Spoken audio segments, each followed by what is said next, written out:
الحمد لله رب العالمين. اللهم صل على محمد وعلى آل محمد كما صليت على إبراهيم وعلى آل إبراهيم إنك حميد مجيد. اللهم بارك على محمد وعلى آل محمد كما باركت على إبراهيم وعلى آل إبراهيم إنك حميد مجيد.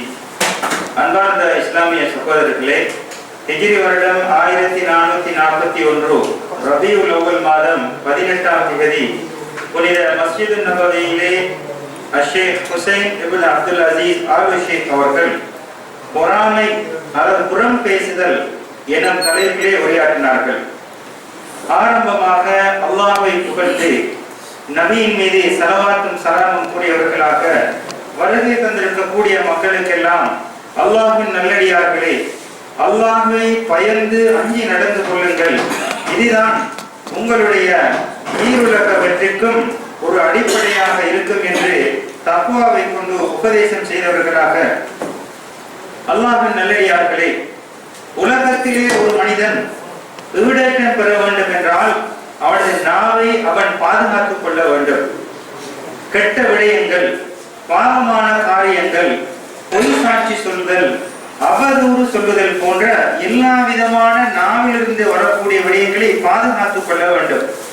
அல் குர்ஆனிலே அல்லாஹ் சுப்ஹானஹு வ தஆலா கூறும்போது, மா யல்ஃபிது மின் கௌலின் இல்லா லதைஹி ரகீபுன் அதீத், கண்காணித்து எழுதக்கூடியவர்கள் நமது நாவிலிருந்து வரக்கூடிய வார்த்தைகளை காத்து கொண்டிருக்கிறார்கள் அதனை எழுதுவதற்காக. எனவே நமது நாவிலிருந்து வரக்கூடிய வார்த்தைகளை அல்லாஹ்வுக்கும் ரசூலுக்கும் பொருத்தமானதாக ஆக்கிக் கொள்ள வேண்டும் என்பதை இந்த குர்ஆன் நமக்கு படிப்பினையாக கூறுகின்றது. அல்லாஹ்வின் தூதர் ஸல்லல்லாஹு அலைஹி வஸல்லம் அவர்கள் கூறுகின்ற போது, மன் கான யுமினு பில்லாஹி வல் யௌமில் ஆகிர் ஃபல்யகுல் கைரன் அவ் லியஸ்முத், அல்லாஹ்வையும் மறுமை நாளை விசுவாசித்தவர்கள் ஏதாவது ஒன்றை பேசுவதென்றால் நல்லதையே பேசட்டும், இல்லை என்றால் வாய் மூடி மௌனமாக இருக்கட்டும் என்று நபி அவர்கள் கூறுகின்றார்கள்.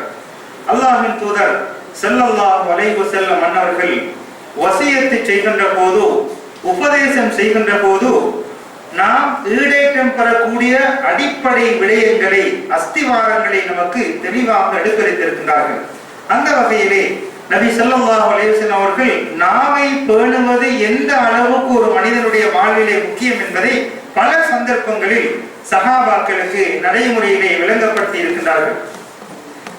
நபி அவர்கள் கூறுகின்ற போது, எவனொரு மனிதன் தனது 2 தாடைகளுக்கு மத்தியிலே உள்ள நாவையும் 2 கால்களுக்கு இடையில் உள்ள அந்த மர்மஸ்தானை பாதுகாத்துக் கொள்கிறார்களோ அவர்களுக்கு சுவர்க்கத்தை பெற்றுக் கொடுப்பதற்கு நான் பொறுப்பாக இருக்கின்றேன் என்று நபி அவர்கள் பொறுப்படுத்தியிருக்கின்றார்கள். எனவே நாவும் மர்மஸ்தானமும் கட்டாயமாக பாதுகாக்கப்பட வேண்டிய விடயம் என்பதை நபி அவர்கள் நமக்கு தெளிவாக எடுத்துரைத்திருக்கின்றார்கள். எனவே ஒவ்வொரு மனிதனும் பேசுகின்ற போது, நான் பேசக்கூடிய வார்த்தை இது பொருத்தமானது தானா, இது நன்மையானது தானா, இந்த வார்த்தையினூடால் சமூகத்துக்கு பயனளிக்குமா என்பதை சிந்திக்க வேண்டும். அதுவல்லாமல் எடுத்த எடுப்புக்கு நாம் பேசி விடுவோம் என்றால், ஒரு பேச்சாளன் என்றோ அல்லது ஒரு கவிஞன் என்றோ ஏதோ ஒரு ரீதியில் நமது வாயினால் வார்த்தைகளை அளந்துவிட்டு அந்த அளக்கப்பட்ட வார்த்தைகள் சமூகத்துக்கு சீர்கேடாக இருக்கும் என்றால் அதற்குரிய முழு பொறுப்பையும் அந்த நாவுடையவன் தான் பொறுப்பெடுக்க வேண்டும். அவ்வாறு பயனற்ற வார்த்தைகளை நாம் பேச முடியவில்லை என்றால் வாய் மூடி மௌனியாக இருப்பதுதான் சிறந்தது என்று நபி ஸல்லல்லாஹு அலைஹி வஸல்லம் அவர்கள் கூறுகின்றார்கள். எனவே பேசுவதற்கு முன்னால் சிந்திக்க வேண்டும். நான் பேசக்கூடிய வார்த்தை நோக்கம் என்ன, இதனூடாக சமூகத்தில் எதிர்பார்க்கக்கூடிய குறிக்கோள் என்ன என்ற சிந்தனை ஒரு மனிதனுக்கும் வார்த்தையை விடுவதற்கு முன்னால் இந்த பழக்கங்களை பழகிக்கொள்ள வேண்டும். நபி அவர்கள் கூறுகிறார்கள், பேசக்கூடிய வார்த்தை பொருத்தமானதா, இது நன்மையானதா, தீமையானதா என்பதை சிந்தித்து பேச வேண்டும். அவ்வாறு சிந்திக்காமல் வந்ததை பேசிவிட்டு அந்த வார்த்தை பாதகமாக அமையும் என்றால் கிழக்குக்கு மேற்குக்கும் இடையில் எந்த அளவு தூரம் இருக்கின்றதோ அந்த அளவு வெகு தூரத்திலே நம்மை நரகத்தில் தள்ளிவிடும் என்று நபி ஸல்லல்லாஹு அலைஹி வஸல்லம் அவர்கள் எச்சரிக்கை செய்திருக்கிறார்கள். அதே போன்றுதான் நிச்சயமாக சில அடியான் சில வேளைகளில் அல்லாஹ்வின் கோபத்துக்குரிய விஷயங்களை இதனால் தீங்கு வருமா, கெடுதி வருமா என்ற எண்ணமே இல்லாமல் பேசிவிடுவான். ஆனால் அந்த வார்த்தையின் காரணமாக அவன் நரகில் நுழைவதற்கு அந்த வார்த்தை காரணமாக அமைந்துவிடும். அன்பார்ந்த இஸ்லாமிய சகோதரர்களே, எனவே நாவை நாம் பக்குவமாக நல்ல விடயங்களுக்கு மாத்திரம் பழக்கப்படுத்திக் கொள்ள வேண்டும். அவ்வாறு பழக்கப்படுத்துவோம் என்றால் எப்போதும் அந்த நாவு பேச முற்படுகின்ற போது இதனூடாக பயன் கிடைக்குமா, சமூகத்துக்கு நன்மை வருமா என்று சிந்தித்துத்தான் வார்த்தைகளை அடக்கும். அன்பார்ந்த இஸ்லாமிய சகோதரர்களே, அதே போன்று நபி ஸல்லல்லாஹு அலைஹி வஸல்லம் அவர்கள் மிக பாரதூரமான குற்றமாக அலைவு தரக்கூடிய விடயமாக குறிப்பிடக்கூடிய விடயங்களில் ஒன்றுதான் புறம் பேசுவது. இந்த புறம் பேசுவது என்பது மிகவும் பாரதூரமான விடயமாக இருக்கின்றது. ஒரு முஸ்லிம் தனக்கு முன்னால் இல்லாத சந்தர்ப்பத்திலே, தனது சகோதரன் கண்முன்னே இல்லாத சந்தர்ப்பத்திலே அவன் விரும்பாத ஒன்றை நாம் மக்கள் மன்றத்திலே எத்தி வைப்பது, சகோதரர்களுக்கு மத்தியிலே அளவலாவது, இது விரும்பத்தகாத தடுக்கப்பட வேண்டிய ஒரு விடயமாக இருக்கின்றது. இவ்வாறு தனது சகோதரன் கண்முன்னே இல்லாமல் இருக்கின்ற போது அவனுடைய உடல் அமைப்பு சம்பந்தமாக அல்லது அவனுடைய மார்க்க விழுமியங்கள் சம்பந்தமாக அல்லது உலக விடயங்கள் சம்பந்தமாக அவனுடைய பண்பாடுகள் சம்பந்தமாக அல்லது அவனுடைய படைப்பின் கோலத்திலே உள்ள விடயங்கள் சம்பந்தமாக அவனுடைய பொருளாதாரம், அவனுடைய குழந்தைகள், அவனுடைய பெற்றோர்கள் எதுவாக இருந்தாலும் நாம் பேசக்கூடிய விடயம் அவன் வெறுப்பான் என்று சொன்னால், அவனது விருப்பத்துக்கு மாற்றமாக இருக்கும் என்றால் அதனை பேசுவதற்கான உரிமையை நமக்கு இஸ்லாம் அனுமதிக்கவில்லை என்பதை நாம் புரிந்து கொள்ள வேண்டும். அதே போன்று இவ்வாறு நாம் புறம் பேசுவது என்பது சில வேளை வார்த்தைகளால் இருக்கலாம், அல்லது எழுத்துக்களால் நாம் எழுதலாம், அல்லது சில குறியீடுகள், அதாவது சில குறியீடுகளை 1 அல்லது 9 அல்லது 10 ஏதாவது ஒரு குறியீட்டின் மூலமாக அழைப்பது அல்லது சைகை செய்வது, இவைகள் மூலமாக ஒரு சகோதரன் புண்புருவான் என்றால், அதாவது மனம் புண்படும் என்றால், அவன் விரும்ப மாட்டான் என்றால் இவைகளை பேசுவதற்கு நமக்கு இஸ்லாம் அனுமதி தரவில்லை. இந்த கேவலமான இழிவான குணங்களை நபி ஸல்லல்லாஹு அலைஹி வஸல்லம் அவர்கள் எச்சரிக்கை செய்திருக்கின்றார்கள். அல் குர்ஆனிலே அல்லாஹ் சுப்ஹானஹு வ தஆலா சூரா அல் ஹுஜராத்தின் 12வது வசனத்தின் அந்த நீண்ட வசனத்திலே ஒரு விடயத்தை கூறுகிறார். வலா யக்தப் பஅதுகும் பஅதா, உங்களில் சிலர் சிலரை பற்றி புறம் பேச வேண்டாம், உங்களில் சிலர் சிலரை பற்றி புறம் பேச வேண்டாம் என்று நபி அல்லாஹ் சுப்ஹானஹு வ தஆலா எச்சரிக்கை செய்திருக்கிறார். இந்த திருக்குர்ஆன் வசனத்துக்கு நபி ஸல்லல்லாஹு அலைஹி வஸல்லம் அவர்கள் வியாக்கியான விளக்கம் கூறுகின்ற போது அததரூன மல் கீபா, புறம் பேசுதல் என்றால் என்னவென்று தெரியுமா என்று சஹாபாக்களுக்கு மத்தியிலே கேட்டபோது சஹாபாக்கள் கூறினார்கள், அல்லாஹ்வும் அவரது தூதருமே அதனை அறிந்தவர்களாக இருக்கின்றார்கள். அப்போது நபி அவர்கள் கூறுகிறார்கள், அதாவது உன் சகோதரனை பற்றி அவன் வெறுப்பதை நீ கூறுவதா, உனது சகோதரனை பற்றி அவன் விரும்பாத ஒரு செயலை கூறுவதுதான் புறம் பேசுதல் என்று நபி அவர்கள் விளங்கப்படுத்திய போது சஹாபாக்கள் கேட்டார்கள், அல்லாஹ்வின் தூதரே, நாம் சொல்லக்கூடிய விடயம் அந்த சகோதரனிடத்தில் அந்த விடை விருந்தாலுமா என்று கேட்ட போது, ஆம், அவரிடத்தில் இருக்கக்கூடிய விடயம், ஆனால் நாம் கூறுவதை அவன் விரும்பாமல் இருந்தால் நாம் கூறக்கூடாது. அதே நேரத்தில் நாம் கூறக்கூடிய விடயம் அவரிடத்தில் இல்லாமல் இருக்கும் என்றால் அது அவதூறாக மாறிவிடும், மிகவும் பாரதூரமான குற்றத்துக்கு தள்ளிவிடும் என்று நபி ஸல்லல்லாஹு அலைஹி வஸல்லம் அவர்கள் சஹாபாக்களுக்கு எச்சரிக்கை செய்திருக்கிறார்கள். அன்பார்ந்த இஸ்லாமிய சகோதரர்களே, எல்லா சந்தர்ப்பங்களிலும் நாம் அல்லாஹ்வை பயந்து கொள்ள வேண்டும். முஸ்லிம்களுடைய மானம் என்று வருகின்ற போது, ஒரு முஃமினுடைய கௌரவம் என்று வருகின்ற போது அது இஸ்லாம் அதனை பக்குவமாக பாதுகாத்து வைத்திருக்கின்றது. யாருக்கும் அவனுடைய பக்குவத்தை அளிப்பதற்கு, கௌரவத்தை இழக்க செய்வதற்கு எந்த உரிமையையும் இஸ்லாம் கொடுக்கவில்லை என்பதை உணர்ந்து பிறருடைய விடயத்திலே நாம் கௌரவமாக நாம் நடந்து கொள்ள வேண்டும். நாம் அவனுடைய கெடுதிகளை அல்லது குறைகளை கூறுவது என்பது அந்த விடயத்திலே நாம் எச்சரிக்கையாக நடந்து கொள்ள வேண்டும். இது நமக்குரிய வேலையும் அல்ல, நமக்குரிய பண்பாகவும் அது இருக்கக்கூடாது என்பதை நபி ஸல்லல்லாஹு அலைஹி வஸல்லம் அவர்கள் ஹஜ்ஜத்துல் வதாவிலே அந்த ஹாஜிகளுக்கு மத்தியிலே நபி ஸல்லல்லாஹு அலைஹி வஸல்லம் அவர்கள் உபதேசம் செய்கின்ற போது கூறினார்கள், நிச்சயமாக உங்கள் இரத்தங்களும் உங்களது சொத்துக்களும் உங்கள் மீது ஹராமாக இருக்கின்றது. எவ்வாறு இந்த நாள் கௌரவமாக இருக்கின்றதோ, இந்த மாதம் கௌரவமாக இருக்கின்றதோ, இதே போன்று ஒரு மனிதனுடைய உயிர், அவருடைய உடைமைகள் பக்குவமாக கௌரவப்படுத்தப்பட வேண்டும் என்ற செய்தியை நபி ஸல்லல்லாஹு அலைஹி வஸல்லம் அவர்கள் ஹஜ்ஜத்துல் வதாவிலே சஹாபாக்களுக்கு எத்தி வைத்தார்கள். எத்தி வைத்து விட்டு கூறினார்கள், இதனை உங்களுக்கு நான் அறிவித்து விட்டேன் அல்லவா, உங்களுக்கு எத்தி வைத்து விட்டேன் அல்லவா என்று கைகளை உயர்த்தி சஹாபாக்களுக்கு மத்தியிலே கேட்ட வரலாறை நாம் ஹதீஸ்களிலே காணலாம். அன்பார்ந்த இஸ்லாமிய சகோதரர்களே, இன்று முஸ்லிம்களுக்கு மத்தியிலே மானபங்கப்படுத்துகின்ற விடயத்திலே நாவு எவ்வாறு பயன்படுத்தப்படுகின்றது என்பதை நானும் நீங்களும் சிந்திக்க கடமைப்பட்டிருக்கின்றோம்.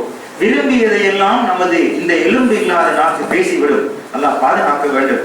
நபி ஸல்லல்லாஹு அலைஹி வஸல்லம் அன்னவர்கள் ஆயிஷா ரலியல்லாஹு அன்ஹா அவர்களுடைய விடயத்திலே சஃபியா ரலியல்லாஹு அவர்களை பற்றி ஒரு விரும்பாத ஒரு வார்த்தையை கூறிவிட்டார்கள். அதாவது இவர்கள் இவ்வாறு என்றோ, அல்லது அவர்கள் குள்ளமான, அதாவது உயரம் குறைந்தவர்களாக இருந்ததை கட்டை என்று கூறிவிட்டார்கள். இந்த வார்த்தையை கேட்ட நபி ஸல்லல்லாஹு அலைஹி வஸல்லம் அவர்கள் ஆயிஷா ரலியல்லாஹு அன்ஹா அவர்களுக்கு எச்சரிக்கை செய்தார்கள். அதாவது நீ கூறிய வார்த்தை கடலிலே சேர்க்கப்படும் என்றால் இந்த வார்த்தையின் கெடுதியின் கனதியின் காரணமாக கடல் நீருடைய சுவையும் மனமும் மாறிவிடும் என்று நபி அவர்கள் எச்சரிக்கை செய்தார்கள். விரும்பாத எந்த செயலும் சொல்லப்பட்டு விடக் கூடாது என்பதை தனது மனைவி ஆயிஷா ரலியல்லாஹு அன்ஹா அவர்களுக்கு நபி அவர்கள் கூறுகிறார்கள். அப்போது அவர்கள் கூறினார்கள், இல்லாத ஒரு விடயத்தை நான் சொல்லவில்லையே. சஃபியா ரலியல்லாஹு அன்ஹா அவர்களுக்கு இல்லாத ஒரு விடயத்தை சொல்லவில்லையே, அவர்கள் இவ்வாறு இருந்தார்கள் என்று நபி ஸல்லல்லாஹு அலைஹி வஸல்லம் அவர்கள் கூறினார்கள். அன்பார்ந்த இஸ்லாமிய சகோதரர்களே, அவ்வாறு இருந்தாலும் கூட அந்த செய்தி அந்த மனிதருக்கு விருப்பம் இல்லை என்றால் அதனை கூறக்கூடாது என்று நபி அவர்கள் ஆயிஷா ரலியல்லாஹு அவர்களுக்கு எச்சரிக்கை செய்த வரலாறை நாம் ஹதீஸ்களிலே காணலாம். எனவே அன்பார்ந்த இஸ்லாமிய சகோதரர்களே, இமாம் நவவி ரஹ்மத்துல்லாஹி அவர்கள் இந்த ஹதீஸை பற்றி கூறுகின்ற போது இதனுடைய கனதியை, கடுமையை நாம் ஒவ்வொரு மனிதனும் உணர்ந்து இதனை தவிர்த்து கொள்ள வேண்டும் என்று எச்சரிக்கை செய்திருக்கிறார்கள். அன்பார்ந்த இஸ்லாமிய சகோதரர்களே, இந்த புறம் பேசுதல் என்பது அழிவையே ஈட்டித்தரும், எந்த விதமான நன்மையும் கிடையாது. அதே போன்று நாளை மறுமையிலே அந்த புறம் பேசக்கூடிய அந்த மனிதனுக்கு அல்லாஹ் சுப்ஹானஹு வ தஆலா நரகத்தை வாக்களித்திருக்கின்றான். அல்லாஹ் பாதுகாக்க வேண்டும். அல்லாஹ் சுப்ஹானஹு வ தஆலா அல் குர்ஆனிலே குறிப்பிடுகின்ற போது வல்லதீன யுரூனல் முஃமினீன வல் முஃமினாத் பிகைரி மக்தஸபு ஃபகத் இஹ்தமலு புஹ்தானன் வ இஸ்மன் முபீனா, மேலும் விசுவாசம் கொண்ட ஆண்களையும் விசுவாசம் கொண்ட பெண்களையும் அவர்கள் செய்யாத குற்றத்தை சொல்லி அவர்கள் செய்ததாக அவர்களை துன்புறுத்துகிறார்களே, அத்தகையவர்கள் நிச்சயமாக பெரும் அவதூரை பகிரங்கமான பாவத்தை சுமந்து கொண்டார்கள் என்று அல்லாஹ் சுப்ஹானஹு வ தஆலா கூறுகிறான். செய்யாத ஒரு விடயத்தை செய்ததாக கூறுவது என்பது அது அவதூறாக வெளிப்படையான பாவமாக இருக்கும் என்று அல்லாஹ் சுப்ஹானஹு வ தஆலா எச்சரிக்கை செய்கின்றான். நபி ஸல்லல்லாஹு அலைஹி வஸல்லம் அவர்கள் அவர்களுடைய விண்ணுலக யாத்திரையின் போது நடந்த சம்பவங்களை பற்றி விவரிக்கின்ற போது நபி அவர்கள் கூறுகின்றார்கள், நான் மிஅராஜ் பயணத்திலே இருக்கின்ற போது, நான் வானின் பக்கம் உயர்த்தப்பட்டு பயணத்திலே இருக்கின்ற போது ஒரு கூட்டத்தாருக்கு அருகில் சென்றேன். அவர்களுடைய நகங்கள் செம்பிலானாக இருந்தது. அவர்களுடைய முகத்தையும் அவர்களுடைய நெஞ்சையும் அவர்கள் பிளந்து கொண்டிருந்தார்கள் என்று கூறிய போது ஜிப்ரீல் அலைஹிஸ்ஸலாம் அவர்களிடத்தில் நபி அவர்கள் கேட்கின்றார்கள், மன் ஹாஉலாஇ யா ஜிப்ரீல், இந்த நகத்தினால் தங்களது முகத்தையும் உடலையும் நாசப்படுத்திக் கொள்ளக்கூடிய அந்த கூட்டம் யார் என்று கேட்ட போது அவர்கள்தான் மனிதர்களுடைய இறைச்சியை சாப்பிட்டவர்கள், மனிதர்களுடைய மானம் விடயத்திலே இல்லை மீறியவர்கள் என்று ஜிப்ரீல் அலைஹிஸ்ஸலாம் அவர்கள் பதில் கூறினார்கள். அன்பார்ந்த இஸ்லாமிய சகோதரர்களே, இந்த புறம் பேசுதல் என்பது மிகவும் பாரதூரமான ஒரு விடயமாக இருக்கின்றது. நாளை ஒரு நாள் அதனை உணர்ந்து தாங்களே அழித்துக் கொள்ளக்கூடிய ஒரு நிலை ஏற்படும் என்பதை நபி ஸல்லல்லாஹு அலைஹி வஸல்லம் அவர்களுக்கு மிஅராஜ் பயணத்தின் போது காட்டப்பட்ட வரலாறை ஹதீஸ்களிலே நாம் காணலாம். அன்பார்ந்த இஸ்லாமிய சகோதரர்களே, அதே போன்றுதான் ஒரு முஸ்லிமை பொறுத்தவரையிலே அவன் மீது தடுக்கப்பட்ட விடயங்கள் ஏராளம் இருக்கின்றன. அதில் ஒன்றுதான் இந்த புறம் பேசுதல் என்பது தங்களுக்கு முன்னால் அனுமதிக்கப்படக்கூடாது. நமக்கு முன்னால் ஒருவர் புறம் பேச முற்படுவார் என்றால் அதனை நாம் அனுமதிக்க கூடாது. நாம் நமது நாவுகளை புறம் பேசாமல் கட்டுப்படுத்திக் கொள்வோம்.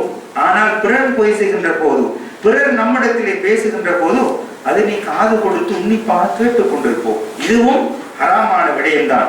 அல்லது பேசப்படக்கூடிய விடயத்தை அங்கீகரிப்பது, பேசுறத பேசிட்டு போட்டும் நாம அதுக்கு அங்கீகாரம் வழங்குறது, சிக்னேட் பண்றது, இதுவும் தடுக்கப்பட்ட ஒரு விடயம்தான். இவ்வாறான கட்டங்களிலே நம் மீது கடமையான விடயம் என்னவென்றால் அதனை தடுக்க வேண்டும், அதனை திசை திருப்ப வேண்டும். இவ்வாறு பேசுகின்ற விடயங்கள் எல்லாம் ஒரு தவறான விடயம் என்பதை உணர்ந்து நம்மை விட்டு நாம் பாதுகாத்துக் கொள்ள வேண்டும்.